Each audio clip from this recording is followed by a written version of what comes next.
I would like to think that high growth is just a function, of product. But the reality is, when I think of the companies that just got meteoric growth through product, and not that kind of work, like Lululemon comes to mind. That Lululemon pant became a cult, movement on that yoga lifestyle, and they just, took off. But generally speaking, it takes planning and marketing and discipline and focus to get the kind of growth that we're talking about here.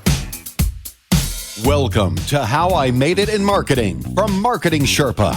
We scour pitches from hundreds of creative leaders and uncover specific examples. Not just trending ideas or buzzword-laden schmaltz. Real-world examples to help you transform yourself as a marketer. Now, here's your host, the Senior Director of Content and Marketing at Marketing Sherpa, Daniel Burstein, to tell you about today's guest. Growth. You see this word everywhere, growth marketing. But do you know what uncontrolled growth in our bodies is called? It's called cancer. Sorry to be negative, but I think it's helpful to provide a check on the groupthink and buzzwords roiling around our industry. Okay, growth, sure, growth. I agree. But why? What is the vision? What is your business growing into? And how do you grow a business sustainably? Because again, not all growth is good. Uncontrolled growth is cancer. Ouch. Which is why it was so refreshing to me to see this lesson in a podcast guest application. High growth can be excruciating. What a word. Here to share the story behind that lesson, along with many more lesson-filled stories, is Pete Housley, the Chief Marketing Officer of Unbounce. Thanks for joining us, Pete. Daniel, it's great to be here today, and I look forward to riffing with you on growth and leadership today. We're going to have a lot of fun. Let's take a quick look at your background so people understand who I'm talking to. Just cherry picking now from your long and storied career. You started that career as brand manager at Procter & Gamble. Had many other roles, but you went on to be an account director at Bozell, J. Walter Thompson, TBWA, Chiat Day. You were CMO of department store Zellers, Chief Revenue Officer for Indochino, and right now you are Chief Marketing Officer at Unbounce. At Unbounce, Housley manages a team of 81 in marketing, customer success, and enablement, an ad budget of $3 million, and 15 vendors, including software and direct media channels. Unbounce, the company Unbounce in 2020 raised $38.4 million in a funding round led by Crestron Partners and currently has 17,000 customers. So, Pete, can you give us a sense, what is your day like as CMO of Unbounce? Well, I like to keep at 30,000 feet while I also play in the weeds. My leadership would be characterized by, as we talked about, developing high-performing teams. And with that in mind, we set quarterly priorities, and we probably have at any given time 10 to 15 initiatives in parallel. And literally, I touch base with all of those almost on a daily basis. All right, great. Well, let's take a look at some lessons we can learn from that storied career. Like I've said before, I love the job as a marketer. I feel like we actually get to make things. Like I've never been a podiatrist or actuary or something else, but I don't know if they walk away like having made things like we do. We make brands, campaigns, ads. I love it. So here's your first lesson. You said you are only as good as your team. How did you learn this? Well, first of all, I don't think anybody can ever be successful with what I call Lone Ranger syndrome. You cannot go it alone as a leader, and you can never compensate for your lack of team. I would say over the course of my career, I've probably built somewhere between 6 to 8 super high performing teams. High talent, highly engaged, results driven, cohesive groups. And these outcomes do not necessarily happen by themselves. It takes planning and courage and leadership. But this reminds me of a great story that I had. So as you mentioned, at one point I was CMO of Zellers. which was a major department store in Canada with over 300 stores and $3 billion in revenue. I had 140 people in my internal in-house ad agency. And if you can believe it, a $140 million ad budget, which is a very, very large number, even in today's standards. And at the time, Walmart was coming to town, a direct competitor, and so we had to change vision. And I found myself running around trying to do 1,000 jobs, and I had not yet established that senior leadership team in marketing to do the job. So my CEO did a bit of an intervention with me, and he called me into his office and he said, "Pete, I've been watching you and I love your enthusiasm and your heart and your hustle, but you are trying to compensate for your lack of team. And so my advice to you is that you take some time and you think about structure and strategy, and you recruit the best, and you should always have your team better than you are." And Daniel, I have lived by those words ever since. My team is better than I am, and I love that. And I always have a succession plan, and I'm never worried about the next level because we focus so much on teams. So that would be one of my number one leadership principles. And as part of that, in my top 10 repertoire, I have people in team almost at the top of my list. So Daniel, I start every one of my meetings with the topic of people in team. How are you doing? How is the team doing? And every single meeting that I start with, and everybody knows that, and then they understand that I'm a people leader and that I care about people first. And so I think that's just been a really good lesson in leadership for me. Yeah, I love that. I mean, the whole second half of the podcast is lessons about people that we collaborated with, because I felt like it was so key to marketing, And when I would see those people who didn't do that, you remember that old Bugs Bunny sketch, Bugs Bunny playing baseball? You remember Bugs Bunny's pitching, and then Bugs Bunny's the catcher, and then Bugs Bunny runs the outfield. Yeah. He said people just running around But so this leads to the question: what's your top piece of advice for building a team? Right? I mean, so for example, I interviewed David Apple. He's the CMO of Intuitive Health earlier on how I made it in marketing, and one of his lessons was fancy terms can lead to bigger missed expectations. And one of his red flags he always looked out for in building a team. I'm going to quote him directly because I couldn't say it as well as he does. Marketing buzzword vomit dumping coinciding with budget bragging. Marketing buzzword vomit dumping coinciding with budget bragging. And those were the people. Then he had a red flag. I got to avoid those people for my team. I don't need to promote them from within. I don't need to hire them. So I wonder for you, Pete, what is your advice from all the teams you've built in your career? What's maybe your top one or two takeaways on how to build that team? So you're not Bugs Bunny running around playing every position. That's it's such a great question. First and foremost, what I've learned over the years is you need to align the values of the organization with the candidate profile. So, for example, if you want a high growth company and you're just going to take no prisoners, you need a different type of a candidate. But if you're a values-based company who really believes in work-life balance, so you do need to mirror the values of the organization with your candidates. And then I think with that in mind, I spend a lot of time creating the job profiles. So when we look at an organization structure, and I do something called role mapping, which is we look at the skills, the competencies, the tasks across a number of functional areas. Then we write the job descriptions, and then we recruit for the best. And this is super interesting, Daniel. I do not trust my own hiring ability. My success rate on hiring elite candidates is about 50%. And so I think that I need a panel of peers helping me with this. So we do group interviews. We do what we call technical interviews for technical competence. We do behavioral interviews for leadership characteristics and culture fit. And then we all get together and collaborate and make a shared decision. And I think, Daniel, it's not just about the recruiting. It's also about the onboarding. That first 90 days, even 30 days, can be the make or break element to a candidate's success.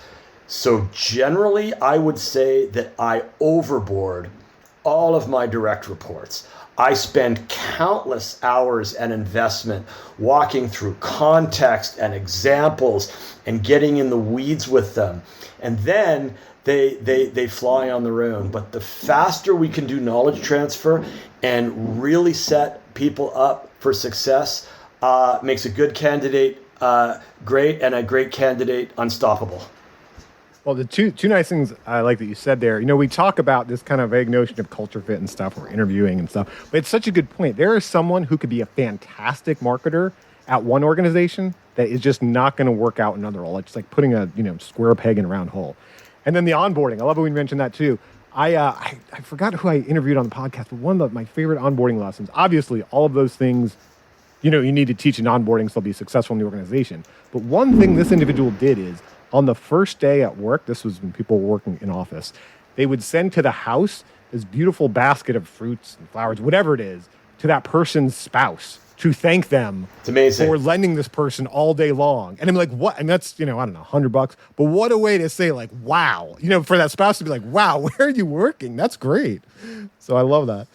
People first. It's great. Yeah. So let's talk about your second lesson here. You just call it How Data Saved My Life. So that's a pretty bold statement. I'm guessing you weren't in the ER and hooked up to some machines. How did data save your life?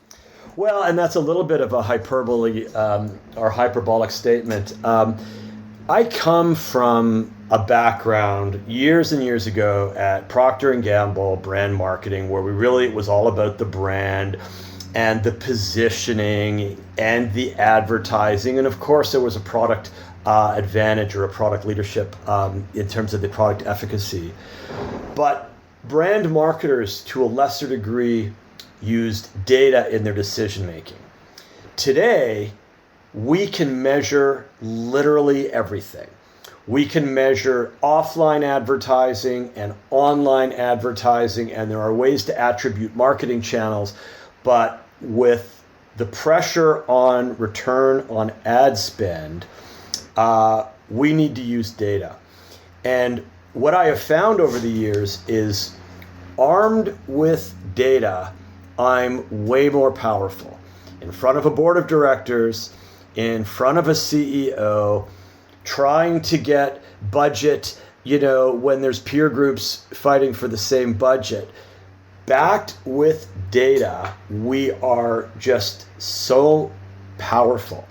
So a great example would be at Indochino. So Indochino, I was chief revenue officer for almost 7 years. And we built that company from $20 million to literally $110 million in about 5 years. And we did that by scaling media and doing it quite scientifically. Just as context for the listening audience, Indochino was a made-to-measure suit company, 80 showrooms, a digital pure play at inception. So when I started, we had about, $1 million or $2 million of ad budget. And when I looked at the data, the cost per acquisition, the CPA on getting a customer, was about $80.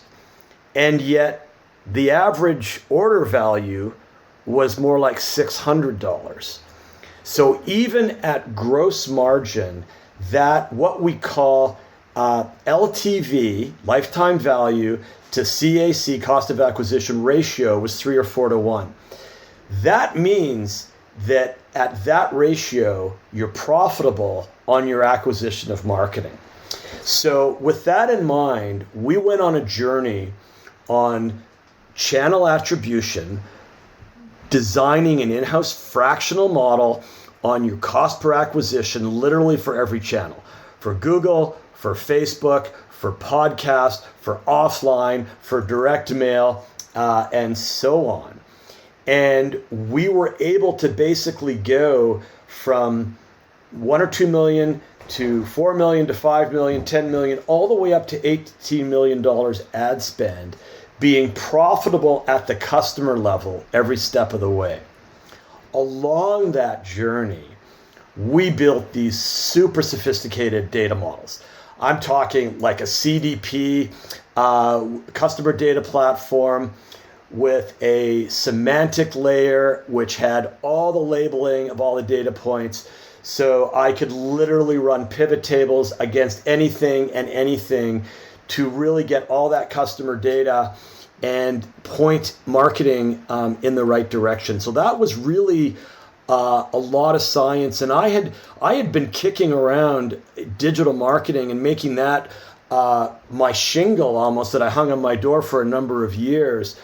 But I went on an intellectual journey of data marketing and attribution to achieve this. And even as I segue today, I'm on a new journey now, and that journey is AI marketing, and I'm becoming a student of all of those tools, and literally only a student. And I guarantee you, I'm taking my current marketing team through this journey. We're testing all the tools, we're embracing it, and so on. But I would say that one of the secrets to my success is my data focus and my ability to manipulate and use data. So AI, I mean, that's a hot topic. It kind of piqued my interest. Any early lessons, early advice, early pieces of wisdom? Oh my God. Yes, and yes. So first of all, I started using ChatGPT 3 months ago. I'm permanently logged on to it. I consult it 5 or 6 times a day for research and peer review. We also, on our team are, toying with many of the new tools around design. So whether that be Midjourney or Dolly or, Photoshop AI products, I mean, I would encourage everybody to see what that could do. And a, minor shameless plug for Unbounce. Of course, we have an AI, based landing page builder, which is super sophisticated and exciting. But my advice to marketers would be, you need to study AI capabilities. And I'm not sure your job as a marketer will be replaced by AI, but you'll be replaced by AI marketers if you're not using AI. And so I'm very specific with my team on embracing the tools. And Daniel, with that in mind, I'm actually hosting a podcast called Unprompted AI Marketing and You, and we're talking to all kinds of experts about AI marketing and all of the use cases. But I'm finding it super exciting and powerful. Let me also ask you, talk about data, you talk about return on ad spend, totally agree, it's extremely helpful, but let me ask you about another use of data. So do you have any examples or any lessons from using data to help the customer, to help improve the customer experience? And I'll give you a quick example, because I think sometimes when people hear this, it has to be like groundbreaking way to like change a customer's life, but sometimes it's pretty simple. I wrote some case studies about, how brands can help customers, and one was a company called Baked by Melissa. They were a cupcake maker, and they just tried to improve the user's purchase journey, right? When they stepped back and looked at data, they saw the post-purchase journey wasn't that great. Customers really weren't clear where their products were, when they were going to get it. They worked on that, improved that experience, and not only did the customer experience improve, but email revenue went up, which I think is kind of the gold standard we should look absolutely. for. So any examples you can I have a great example of that, and this goes back to the Zellers days. So large department store, 350 showrooms. We were looking at the data and trying to find insights around the customer and usage patterns. But what we uncovered was that Zellers was the number one seller of kids' clothing than any other retailer in Canada. dominated, like 60 or 70% market share.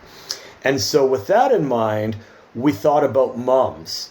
And what we did was we repositioned the department store as mom's store, making mom's life easier because we knew she was coming in for kids wear. But how did that show up in terms of our operation? Well, we had narrow, cluttered aisles piled with boxes down the aisle. We widened the aisles for baby strollers. We put in maternity parking. We really did all of our advertising catering to the life of mom and the job of mom and how, much work that is. And it was phenomenally successful. And really, that just came out of an insight on data on the relationship of who our core customer was. Let me tell you why I love that so much, because we could talk about return on ad spend and all the challenges you talked about. Those are essential. But every customer touch point is an opportunity for branding and marketing. And so when you're saying you can have that all in your ads, but when you say, hey, we're the place for moms, they show up, there's the maternity parking, they show up, the aisles are wider. The aisles being wider, that is an ad. That is marketing. That is your value proposition in action. Fundamental courtesy and respect for your customer. Don't make it difficult for them. But it is interesting, Daniel, as I talk about, a core segment or cohort of your customer base, and in that case, call it mums.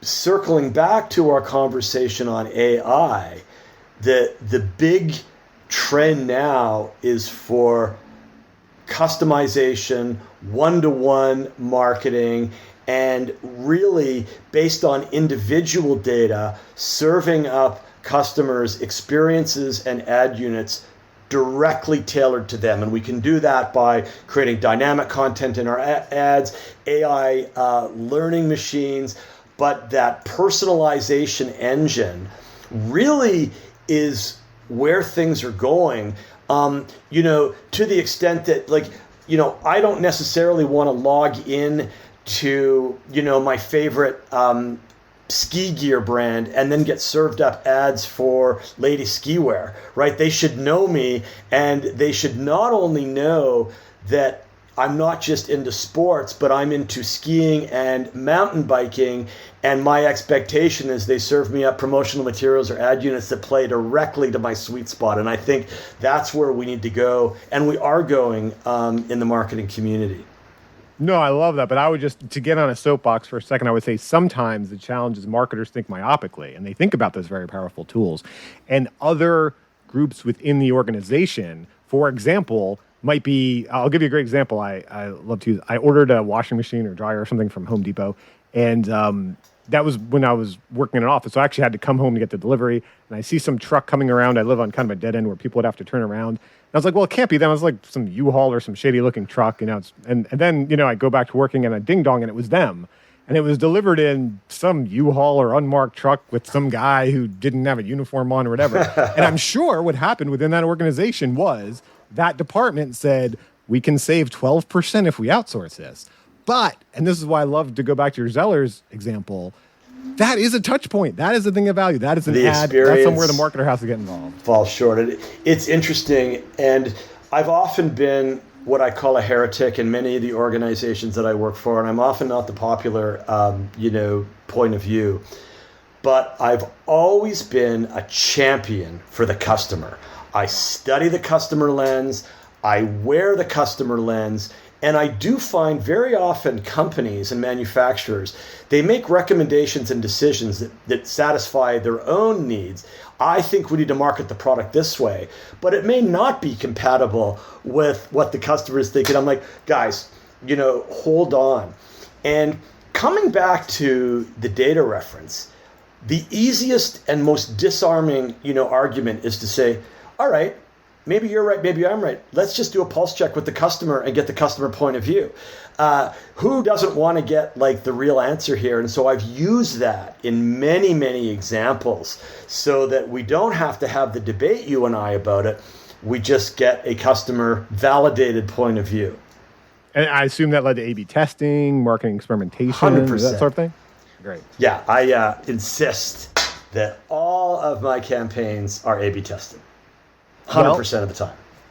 To use a segue, that's how you get to be a high growth company. But you said, and I love this, I called out in the beginning, high growth can be excruciating. And I want to point out as a writer, you didn't say high growth can be difficult. You didn't say high growth could be hard. You said high growth can be excruciating. That word paints a picture. So tell us, why is high growth so excruciating? Yeah, I've thought a lot about this over the years, and I've been associated 2 or 3 times with high growth companies that are getting, in excess of 30% growth a year. And it's one thing to set a baseline on your last year's, sales and revenue and do a 10% increase. Oh, we'll increase media, we'll get some new partnership revenue, we'll do these things. But to get that hyper growth of 30% is what I call the road less traveled. So let's use a scenario. We're trying to get 30% growth. We set the targets. Now you're in month 1 of the year and you're getting 20% growth. Well, you're failing, right? Right out of the gate. So then you've got to think about new ways to course correct and deliver. And so while I was at Indochino, we went through that period of 7 years of that kind of growth. And it did get excruciating to the point where on one hand, you're making that growth, but if you hit 30 and your goal was 35, the ethos was you failed. And you just hit 30%, growth. So keeping the team motivated and still stretching on the goals was, definitely excruciating. And I think the risk, of course, is that you can make short-term decisions to force some of that excruciating growth. What does that even mean? Deeper discounting, like things like that. We have a lot of tools in our toolkit to drive growth. But I think what I had to find was, and we talked a little earlier about recruiting. High growth requires high achievers and a lot of heart and hustle and, fortitude to do it. And you've got to be prepared to fail and to get back on the saddle and keep going. So it was a pretty good lesson for me. And I would like to think that high growth is just a function of product, but the reality is, when I think of the companies that just got meteoric growth through product, and not that kind of work, like Lululemon comes to mind. That Lululemon pant became a cult, movement on that yoga lifestyle, and they just took off. But generally speaking, it takes planning and marketing and discipline and focus to get the kind of growth that we're talking about here. Yeah, and like you said, having that right team. And so in the second half of the podcast, what we're going to talk about is lessons you learned from people that you collaborated with. The first half, we talk about lessons we learned from the things we made. In the second half, we talk about lessons that we learned from people you collaborated with. But first, let me mention that the How I Made It in Marketing podcast is underwritten by MECLabs Institute, the parent organization of Marketing Sherpa. To learn how MECLabs services can help you get better business results from deeper customer understanding, visit meclabs.com/results. That's MECLABS.com/results. All right, let's talk about some lessons you learned from the people you collaborated with. Your first lesson was how to crack a strategy. I mean, really crack.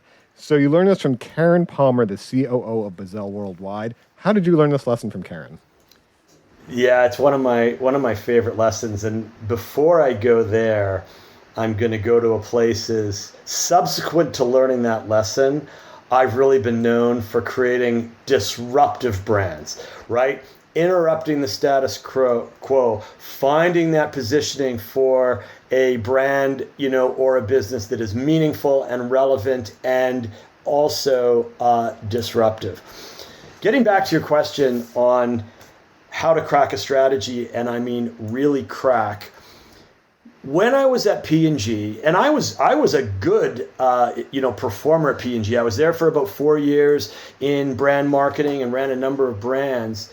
But I had a supervisor, in the last year or so, who said, Pete, like, you just really don't know strategy, or you're missing the strategic nuances, or if you only had $100 for your next marginal investment in marketing activity, where would that go?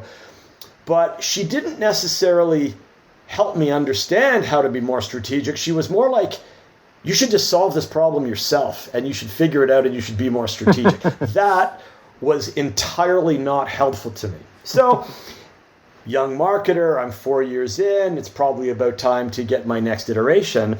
And I loved advertising. As part of brand management, one of the pillars that you work on is advertising development, and big ideas excited me. So with that in mind, I applied to an agency called Bazell Worldwide. The COO, Karen Palmer, the founder, one of the smartest people I've ever met. And when I say smart, I mean wicked smart. And so while I was interviewing with her, typical interview question, do you have any weaknesses? And of course, you never really want to disclose a real weakness. But in this case, I said, well, as a matter of fact, I've been told that I'm not very good at strategy. And so that to me is something that I really want to learn. And she basically said, wow, I mean, you've come to the right place. If you come and work for me, I will take you under my wing and I will teach you everything you need to know about strategy. So over the course of the next few years, she brought me into every strategic problem. So we would solve like a beer category and the positioning. And then we would do like insurance companies. And then we would do like, Cadbury beverages and, and so on and so on. But I really learned through a disciplined approach how to crack a fundamental positioning or brand strategy. And today, that is still one of my strengths. And what makes me a creative marketer, in addition to that data guy that I talked about, is grounded on sort of that strategy on how to really carve out a unique space for a brand. Well, I mean, there's two things I really love about that. Because one, that is true leadership, right? I mean, a weak leader would say, let me get my A player on the strategy. A true leader is saying, how can I grow that person? This is where they need to go. The other thing I really love is, I've asked that question many times in interviews. And normally what I'm looking for is not so much what the weakness was, but just how do people talk about things? And are they transparent? Are they open? Do they blame others? But I don't think I'd ever thought that's an opportunity to say, as for the value proposition of the company, great, come here, come work for me, we'll fix that. So I love that. Well, and I think, Daniel, like just for the audience here, that question is very often comes up on a standard interview question, and we should have answers. And the worst answer I've ever heard is, I'm a perfectionist, or I'm too hard on myself. Yeah, and that is just like such bullshit. Your bullshit meter just goes off the roof when someone says that. Oh, you've planned that so that I'll like you even more, but now I just realized that's a shallow, superficial answer. Totally. Or everyone should know that question's coming up, and then if they're kind of stumped, you're like, well, what kind of prep did they do? Funny. But let me ask about strategy. Something very specific when it comes to strategy, when it comes to high growth companies, here's what I've noticed, is a powerful value proposition, and specifically the ability to focus on the ideal customer. So I wonder your thoughts. I'm going to give you a quick example, but wonder your thoughts on how to identify that ideal customer. Because I was writing these Q&A blog posts on the Marketing Sherpa blog. I was writing one where people were sharing their value propositions, and the thing that I noticed is that really the weakest part of their value proposition, it wasn't the articulation so much, it was they were not focusing on an ideal customer. For example, it was just a general business consultant, and how many business consultants are you going up against, right? So I just wondered, in your case, we talk about strategy, we talk about a high growth company, we talk about being disruptive.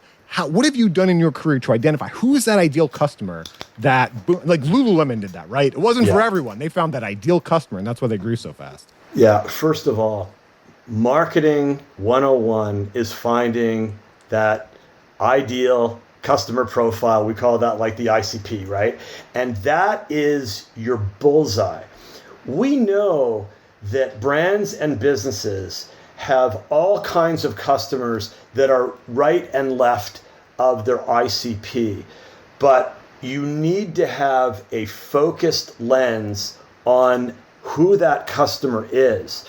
And then generally what I say in marketing is then go find more of your best customers. Go find more customers that mimic that. And so depending on, how you look at an ICP, is it lifetime value, some kind of engagement, some kind of net promoter score? I mean, there's a number of ways to find that, but we really do need to dig into, we used to call it customer personas, and we'd say, oh, this brand has persona 1, 2, 3, and 4.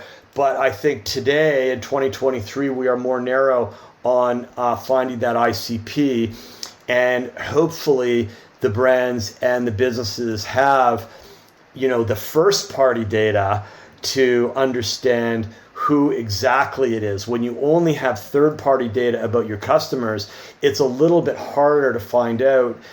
You might need to do, some research or focus groups or some type of other diagnostics, but definitely lasering in on that is crucial to today's decision making and focus. Yeah, let's talk about another lesson from your career. You said everyone needs a mentor. You learned this from Luke Sklar and Ann Sutherland. So how did you find Luke and Ann and get them to mentor you, and what did you learn? So this is a great story. So when I was at Bozell, one of my peers was this lady by the name of Ann Sutherland, who was just a super smart account director, way ahead of me on the strategic front. And she went on to create a business called Planning Ahead, which was basically sort of the traditional British planning model for advertising, which was a very, very disciplined approach to cracking a brand strategy and an advertising strategy that was only introduced to North America, 20 years ago. And she and I became great friends. But what happened was I used her at every single business going forward as my mentor, my peer review. Very often I brought her in to consult with my team and teach my team how to think the way that we would think. But what I found over the years was that I had this sounding board in Ann, and in life decisions and in career decisions and on business problems, she was there, in with me and still is today.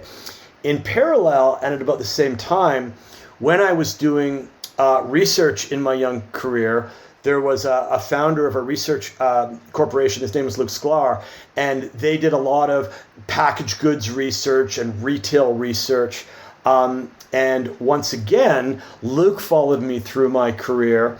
And at one point, I was president of a restaurant conglomerate called Milestones, about 40 restaurants. And Luke was literally best friends with the CEO. And so because of my relationship with my mentor, Luke, I got handpicked for this president's role. And then Luke was in my sort of day-to-day advisory. But what I used to say to both Ann and Luke was, you two make me smarter than I would otherwise be. Like, definitely armed with the sounding board. And, sometimes they would kick the crap out of me. Like, you're not thinking clearly, or this is a weak solution, or you're not being courageous on this point of view. It was amazing. And literally, I would not be where I am today if it wasn't for both of them.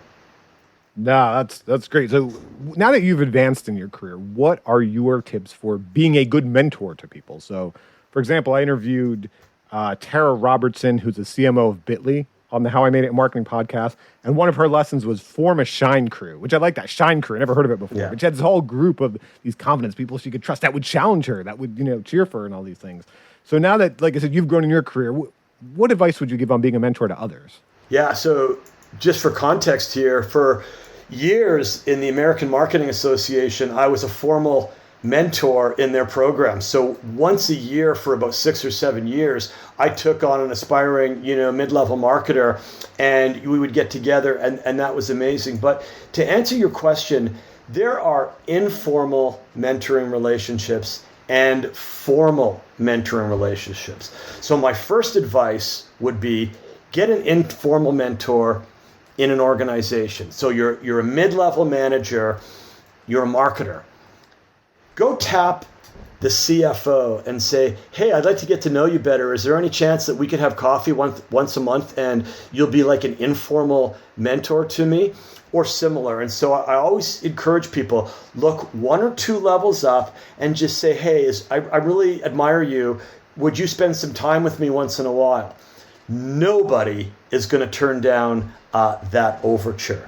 Then the next level would be a formal mentoring relationship where literally we sit down with people and we'll use tools like Strengths Finder or a number of tools to sort of find out, what color your parachute is.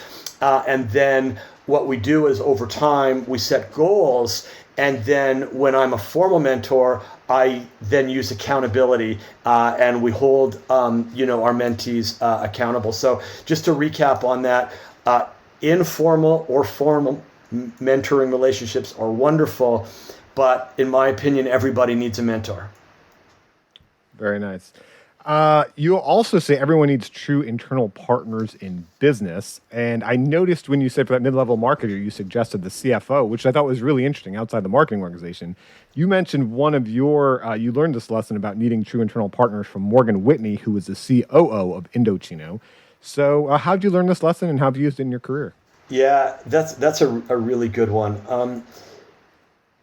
You often see companies operating in silos. So you'll see sales and you'll see marketing and you'll see technology and you'll see retail operations or whatever the nature of your business is. But certainly when you're at the executive level, the cohesiveness of the executive team is seen and felt throughout the organization. So establishing those internal relationships and partnerships is absolutely critical. And again, that has been part of my playbook, Daniel, over the last 20 years. Even, in my Zellers days, I sought out like the VP of merchandising to be my pal, and we just went on this journey together, and we both had equally big portfolios. But I think a really great example was at Indochino. We talked about high growth and how excruciating it can be. We had brought in Morgan Whitney as our CFO, and very quickly she became COO. But I can't even begin to explain the strength of this partnership. Teamwork and trust, and just we had each other's back at every single moment, and we shared the preparation for the board decks, and we delivered them together, and it was really fun. And it was interesting. When I left Indochino as COO, I said to Morgan, you don't even need a CMO because you and I have worked so closely together, you can absorb a VP of marketing underneath you and carry the whole portfolio beautifully. And so that was really redeeming. But again, you just can't stay in your own silo. You do need to seek relationships and true partners cross-functionally in organizations. So you've been an executive at many organizations, and I wonder if you had any advice when you're first coming into that organization. Like, how do you understand those people that you're about to work with so you can form these partnerships? Because, for example, we teach for your customers, you should have a customer theory. We even have a guide to developing your customer theory, understand what they move towards, what they move away from, all these things about your customers. Sometimes they don't even involve your product. And sometimes we forget that those people internally are, in a way, customers as well, right? And we need to understand them on that level too. So I wonder, as an executive coming into these organizations, how do you kind of learn about those other executives as a customer so you could serve them and build that relationship with them?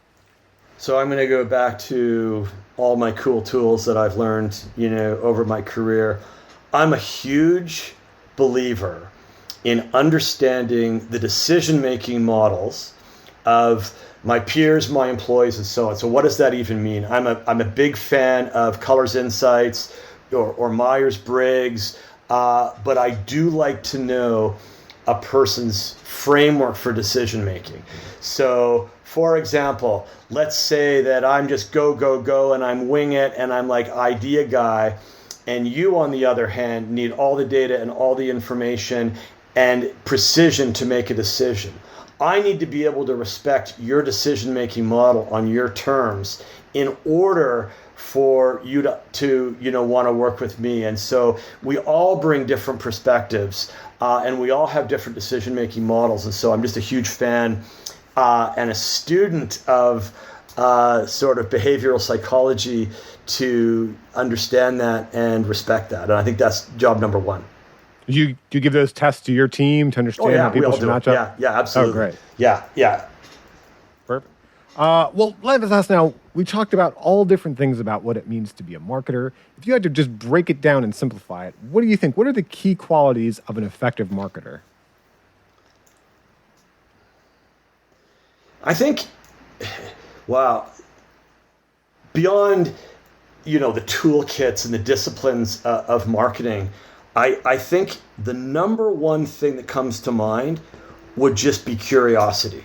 Like, you need to be a curious individual and excited about pop culture and excited about trend watch and excited about what's motivating or not motivating, to customers. So I think with that curiosity, it would go a long way. And then I think as marketers, we sort of straddle the business side of us versus the creative side of us. And I think really effective marketers have the ability to swing both ways on the business logic and the creativity. I'm a little over-indexed on the business side and a little under-indexed on the creativity, and I know that.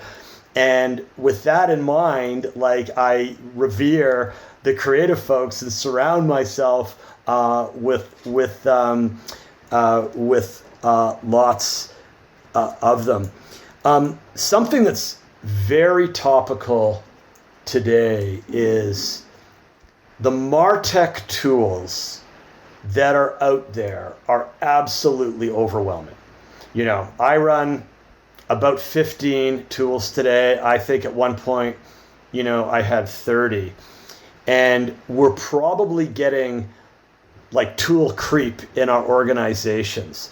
So as we understand, email service providers and lead scoring, mechanisms and call center, operations, there's so many tools, let alone the algorithms for, ad serving units and how to optimize your Google and your Facebook. It's a little bit overwhelming. So I think what we need to do is study and always be learning. And one thing that I've tried to do, because I'm getting to be an older guy now, is to just do a lot of research and keep myself fresh, which I think we all need to do. Well, thanks so much, Pete. We learned a lot from you in this conversation, and hopefully it will keep our ideas fresh. Thanks, Daniel. That was lots of fun. Thanks to everyone for listening. Thank you for joining us for How I Made It in Marketing with Daniel Burstein. Now that you've gotten inspiration for transforming yourself as a marketer, get some ideas for your next marketing campaign from Marketing Sherpa's extensive library of free case studies at marketingsherpa.com. That's marketingsherpa.com.